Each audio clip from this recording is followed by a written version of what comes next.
that prayer, God bless you and may you be happy and healthy and prosperous. I learned that in AA, and you have resentments, and I came in with just a ton of resentments, wanted to kill people, see the red mist of, anyway. And it works, man.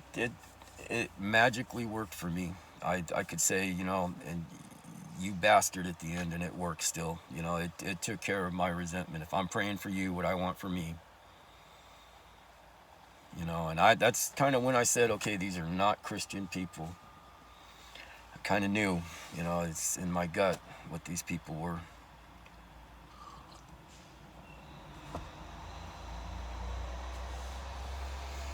Anyway,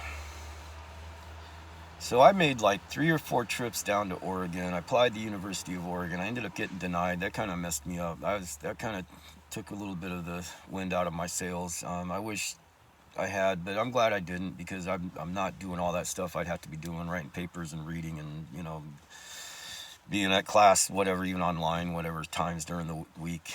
And so, I'm up here getting to do pretty much whatever I want. I'm retired. Never thought I would be. Thank you, Madelyn. That's another gift she gave me.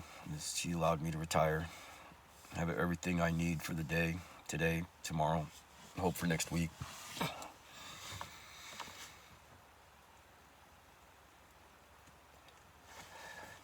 So my anger, I get through my PTSD. I go to like 9 different places looking for help, man. 3 different counselors. They don't want to deal with me. The first one down in Eugene, man, she's going, these people want to kill you? How, really? I mean, tell me. It's like she was freaked out, like they were going to come walking through her door. And I said, okay, we can't help each other.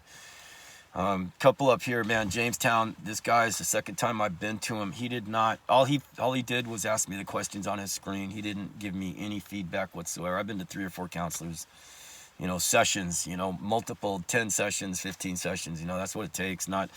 And he was worthless, man. I didn't get any feedback from him, and I wasn't, like interested in giving him, going into any more detail in my personal life and stuff. And I think all he was trained to do was to deal with these senior citizens that were about to die here in the Clown County, on the Olympic Peninsula. Anyway, so, I wasn't getting help anywhere. And I got through it. I survived my PTSD. Helping my friends, a couple people stayed really close. Sitting here waiting for Charlie to show up. I'm up the head of the Dungeness River, up River Road.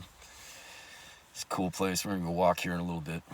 Anyway, I got through it, man. I got through my anger, and the whole time I'm grieving for Madelyn. I still am 9.5 months later. I still am grieving for Madelyn. It will never end. And that's just the way it is. But I came through my fear, and I came to all these realizations of what these people are, and what they mean, and what they mean to do, and what they've done. And just, you saw in the Gulf War, what's his name? Saddam Hussein. I'm sorry, I'm thinking of Osama bin Laden. Saddam Hussein.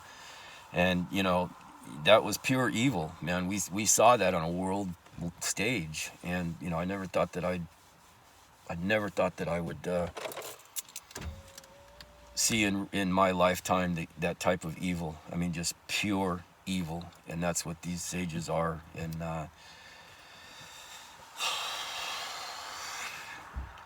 I came through, man. I came through my fear, and I walked through it, and I, continued to grieve, and I talked to the people that would talk to me about the things I needed to talk to, and they were there. You know who you were.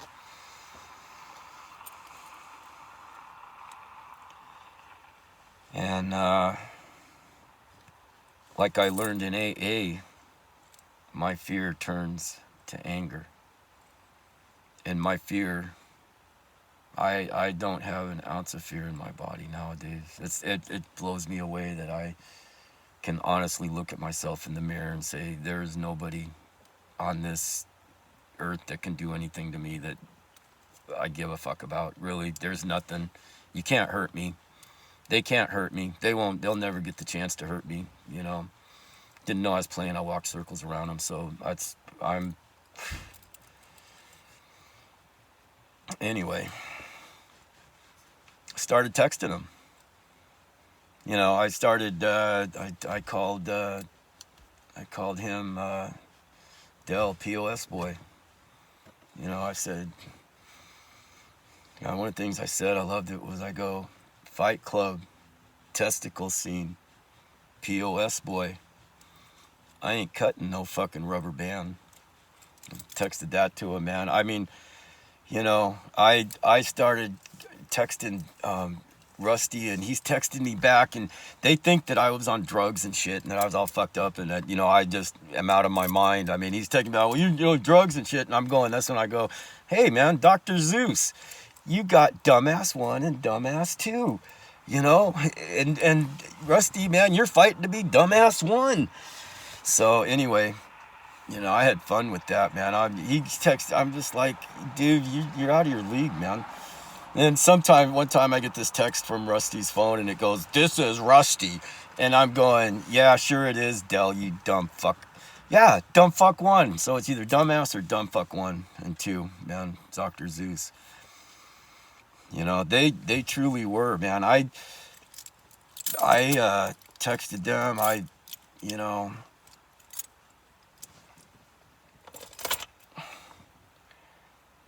man, they put me in so much fear, and I'm gonna pay him back. Yeah, I'm gonna get my revenge. You know, I said Rusty was back and forth. I could bring the text up there on my iPad here, but I haven't looked at him in a while. You know, I go, an eye for an eye. How about that for a fucking Christian attitude? And that's when Rusty texted me back, lose my number. I think those were exact what he texted me. And I said, motherfucker, I got your number, 700 yards, AR, zeroed in, zeroed in. I got your number, motherfucker. And I said, man, I don't need 700 yards. I just need 1.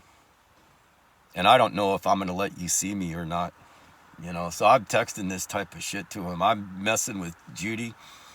Call her C-Face, man. I just is my nickname for Judy. Those people, they thought they tried to, you know, pulling one over on me, and you know, I walked through them and came out the other side and survived, and I'm still alive. You know, I texted him, hey, you want to live, man? You better get the fuck out of, you know, Washington. I'll find you. You know, oh God, it was great. Let me see, it was back last spring. I was going to Palo Alto where I have my spot, and it was snowy. I couldn't get up the road, so I had to pull off in this kind of, I don't know, it's a little dirt road that goes off, splits 3 ways instantly. And I was up there, and I got woken up by a Clallam County sheriff. I didn't know what it was. It was freezing, and the you know, my condensation on the inside had frozen. There's, you know, it could have been an alien in front of me with this lights. And, you know, I see this figure walk by, and it was funny because I woke up and I'm freezing. And so the thing I do, man, is I start my engine. And this guy's walking by, this sheriff's walking by. I just thought, I mean, he must have shit his pants when I started my engine. Anyway, he comes back. I couldn't get my door open. I wish I hadn't opened it, just, you know. And he tells me he's a sheriff. I don't know. I don't think he told me his name. And he said, you can't camp here. And I'm going, okay, cool, I won't. He goes, hey man, there's an order down at the station for you. I'm gonna go get it. And I'm going, you know. He goes, I'll be back. And I'm going, okay, be back. And I just packed up and got out of there. And you know, I think that was one of my trips that started me down to Oregon again. And anyway, you know, I didn't get handed an order, and I didn't know what it was. And I thought it was Jeanette, because I had sent Jeanette a card that, you know, I called her a C. She stole $500 from Madelyn. I knew it because she defended it the 3 times it got brought up, man. She just instantly, it was just like, you're lying. You know, I tell another one, Jeanette, you know, thank you that you didn't give me your phone number. You were a psycho bitch, man. That was like one of the, you know, it was interesting because that was one of the times that it really didn't matter that I got turned down. And it was like, in my gut, I was like, you know, cool. Either way, you know, you lost out. Been the best, your life. Stupid bitch. Anyway, I thought that the restraining order was for Jeanette. And let me see, a couple months, or soon after that, I called Clallam County Sheriff's, and I'm telling them, I'm going, I called the FBI, I called the embassy, I called Clallam County Sheriff. I'm talking to this guy, and I'm telling him about Kitchen and Deputy Dan when I went in and reported Dell, and he's going, well, tell me about that. I go, fuck you, you go ask them, man. Fuck you, I'm not telling you. Just kiss my ass, man. I said, you got a murdering family up there, man.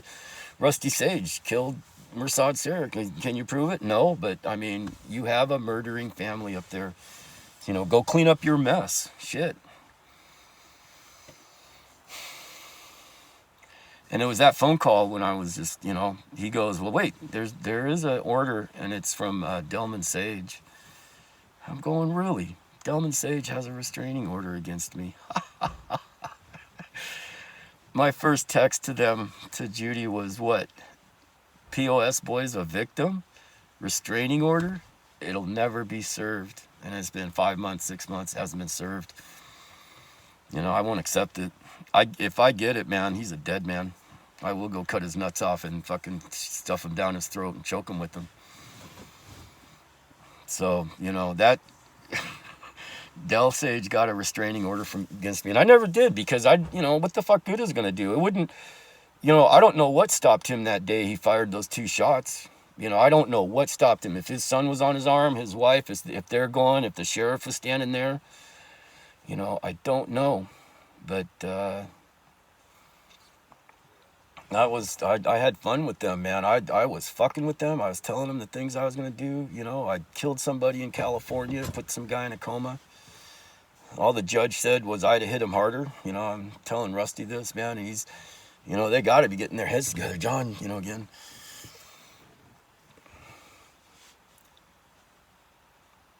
My biggest revenge would be seeing their mugshots. That would be my biggest revenge, to see, just that look on their face as they're, face forward, face to the side. You're being charged with.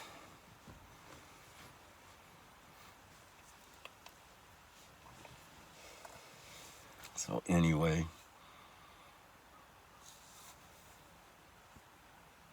I have them shitting their pants. I don't know. I've not studied it or anything, but that Sensei War, Art of War, or whatever. It's like I'm mobile and they're not. I have them more scared than they had me. I texted Rusty one day, man. I saw him. He passed me. He probably, whatever, probably within 15 feet, but he's going the other way, just down in Washington. And, I texted him later, man. He didn't see me, but I texted him later, hey, we were within 6 yards. I told you 1 yard. Well, fuck it. From now on, I see you. You're not going to see me. That motherfucker's got to be, shitting his pants. Here I was saying I was 6 feet away from him. Where was he? Home Depot? Whatever. I mean, where was he? I was right there and he didn't see me. He's probably got eyes in the back of his head and he didn't see me. Oh, man.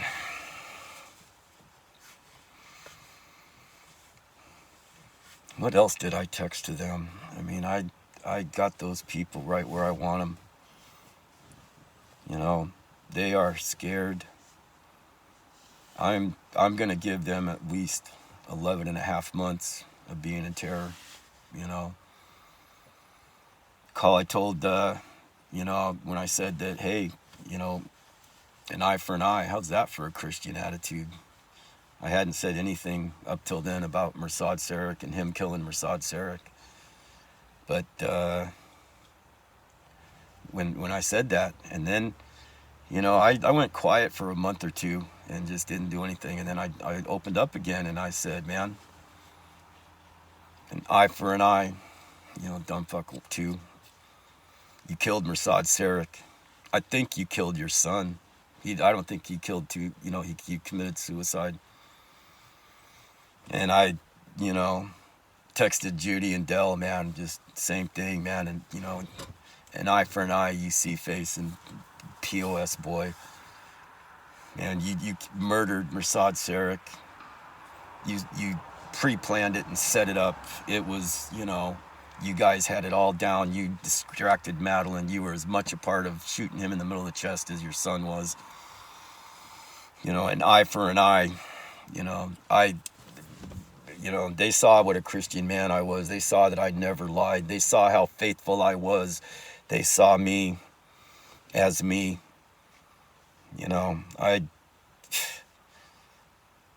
I got nothing to hide. That's another thing that happened when Madelyn died, is my life is an open book. I have nothing to hide. I really, really don't care. Other than Madelyn, that's the only thing that's important to me. Proven to the world. I'd like to see it on front page news that, Mirsad Sarek, died July 8th. 2013, and the thing was, I moved to Sequim July 6th, 2013, 2 days before he died. And I do not remember hearing about it on the news. My parents, or not my parents, my mom and Larry, they watched the news every night. I mean, it would have been on TV, and I don't remember it, and I feel bad about that I don't remember this guy that died within 10 miles of me.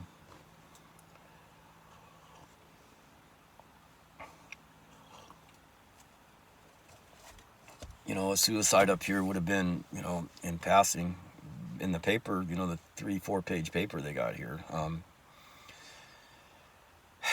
So we're getting on 17 minutes. I'm going to come back to this, but it became really important for me to let his family know